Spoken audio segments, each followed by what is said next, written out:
Acts of kindness, acts of generosity is how simple it is to make people feel good. I was walking down the streets of New York City, and a guy walking in front of me, his backpack opened and a bunch of paper fell out on the street. I didn't think much of it. I bent down, I gathered up the papers, handed them back to him, and pointed out that his bag had opened. Now, in our bodies, there's a chemical called oxytocin. Oxytocin is responsible for all the warm and fuzzies, unicorns and rainbows. It's responsible for all the warm feelings and connectedness we have with each other. Friendship, love.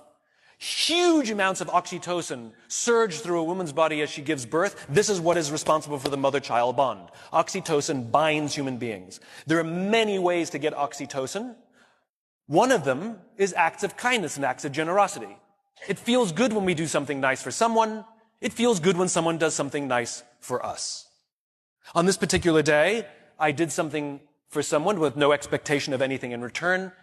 I got a little surge of oxytocin. I felt good. He turned to me and he said, "Thank you. It feels nice when someone does something for us with no expectation of anything in return." He felt good. I walked to the end of the street. I'm waiting to cross the street. And a total stranger who happened to be standing next to me said, "I saw what you did back there. That was really cool." As it turns out, witnessing an act of generosity releases oxytocin, and he felt good.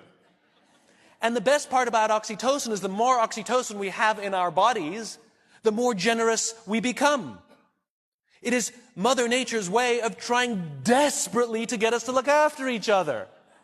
I can guarantee you that that man who witnessed what I did something nice for somebody that day simply because he saw someone do something nice for somebody that day.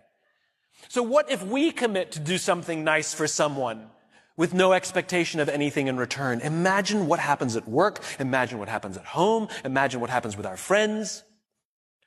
But it must be genuine.